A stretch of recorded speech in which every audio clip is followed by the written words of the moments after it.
What's going on, everyone? Welcome to Changing of the Hip Hop Guards. Once again, I am Uncle E. That's my partner, the journalist Sincere. And today we are celebrating three albums that are celebrating the 30th anniversary, right? BDP, Sex and Violence, Original Flavors, This Is How It Is, and the Fu-Schnickens, FU, Don't Take It Don't take it Personal, personal. right? Yeah, that's right. So, man, which one do you want to kick it off with, Sincere? Let's go ahead and check out Original Flavor. The group was comprised of Ski and Suave Lover. They were signed to Atlantic Records back in the day. I believe Dame Dash was in the picture and ended up managing the group. Like I said, the album was This Is How It Is. It dropped two singles from the album. Um, yeah, and that's Ski Beats where he got his big start at, and then eventually went on to do bigger things with the likes of Jay-Z and Camp Lo. But back to this album. I think it was a great start, but it failed to gain the attention of hip hop heads. But Yeah. definitely, like I said, put Ski on the map. I don't know if you remember any of the singles. When I Make It, and what was the other one? Here We Go. Yeah. No, don't remember. Yeah, me neither. Yeah. So, yeah, no, I don't remember too many songs off of that first album, man. Yeah.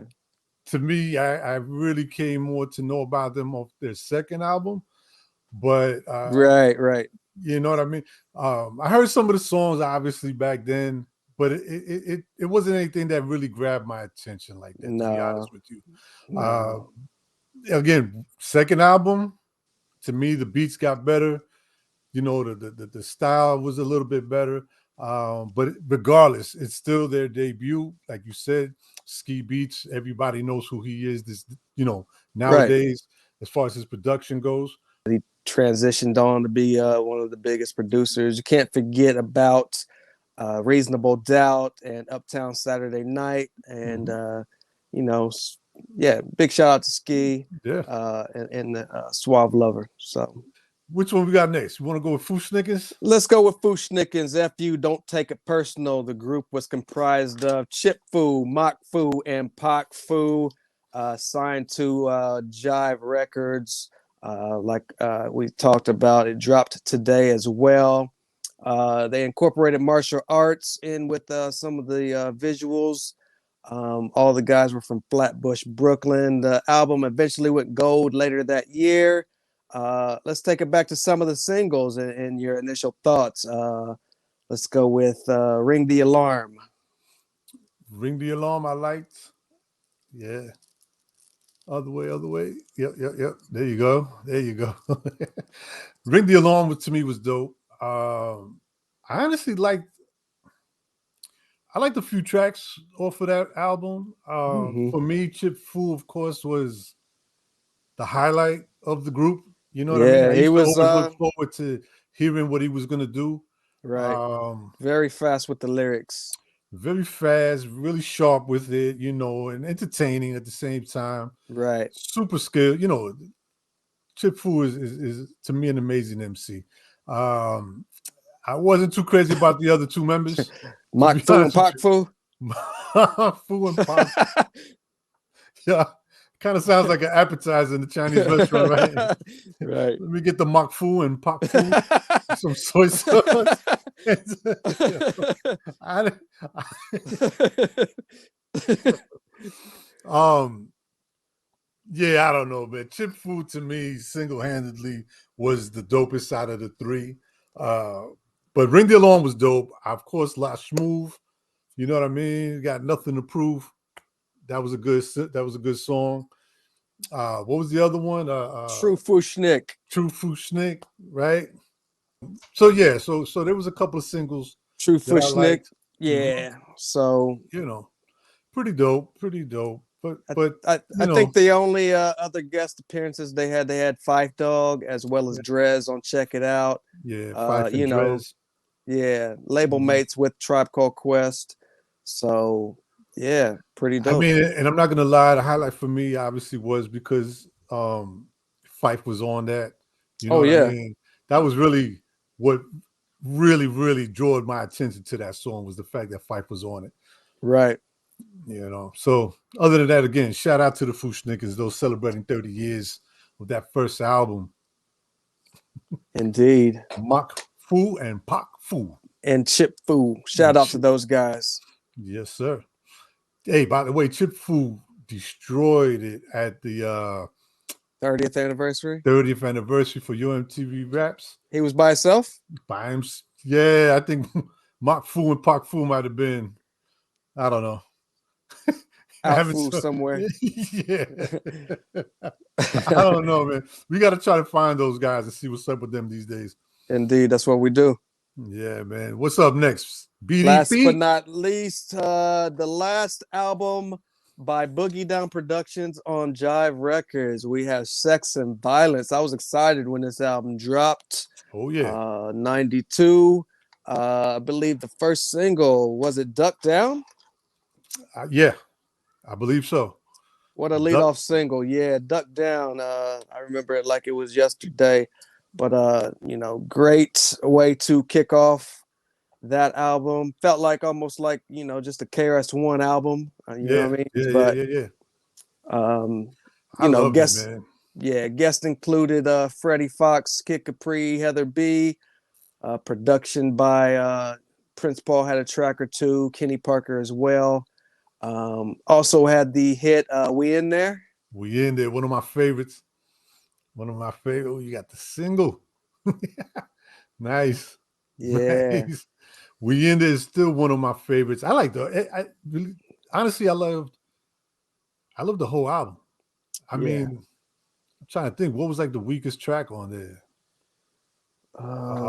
Nothing really stands out. Nothing to, yeah. Bumpy Knuckles was on 2 cuts, I believe, right? The first 2. Mm-hmm. Right? Kid Capri, of course, bringing his energy to it. That whole album was tough. Yeah, and we can't forget how KRS-One dove into some sensitive topics on 13 and Good. Sensitive now, right? Because when that came out, nobody was saying a word about it. Right. Nobody said anything about it. And honestly, that's funny, man. When that song came out, right, it seemed like, he's touching on a subject that happens. You know what I mean? Like, unfortunately, it's a situation that sometimes happens. You get these old guys, you know what I mean, that try to take advantage of you. Or okay, whether they try to take advantage or you have these young girls a little bit too hot and too fast trying to be grown, you know what I mean? And guys out there not paying attention and fall for the okie doke and get caught out there.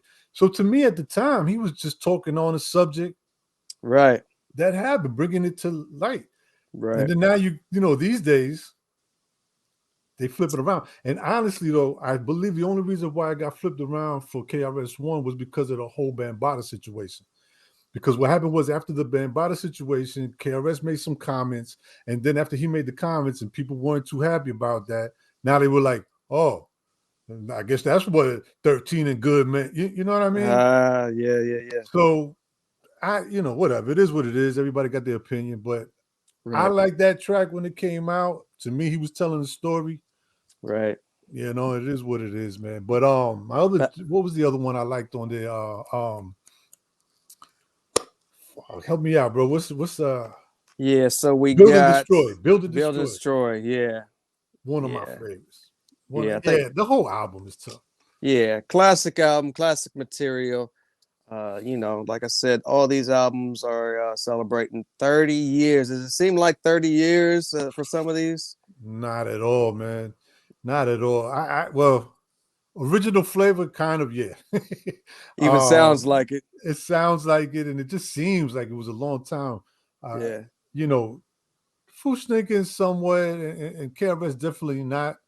But again, I think that has to do a lot with which one do I like better. I'm gonna have to go with BDP.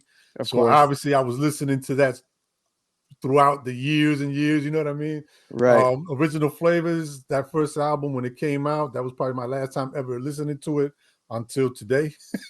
So Right. 30 years later. Right. So that, you know what I mean? That makes it feel like it was a lot longer. A bit of a fun fact, the Edutainment album sold more than Sex and Violence. It came out before Sex and Violence, but this is the time period where KRS-One threw old boy from PM Dawn off the stage and caught a backlash from the violence, I guess, from the teacher. So going into this album, it didn't sell as much, but, still a classic album nonetheless. Yo, is it messed up that so I'm pretty sure you feel the same way, right? So KRS comes out with Criminal Minded and that whole vibe, right? Then he kind of transitions into a little bit more, the teacher and what he's talking about, right? And then he kind of goes back to that, like, he's cursing a little bit. And then we hear Right. he throws PM Dawn off this. We're like, yeah, like that's the KRS we want. Like, Right. it's kind of messed up when you think about it that it came to at the expense of PM Dawn. Right. But Exactly. man, we were like big fans of KRS, man, that original KRS One. But No doubt. yeah, that's cool though. Yeah. BDP. Yeah. So be sure everybody go out and put one of these joints in and reminisce on 30 years of greatness. And we'll keep you in tune with all the anniversaries coming up throughout this year and beyond. Any last words, Uncle E? No, man, just everybody make sure to like, share, and subscribe to our YouTube channel. That's Changing of the Hip Hop Guards. Follow us on Instagram at Changing of the Hip Hop Guards as well, as you see it up on the screen right now.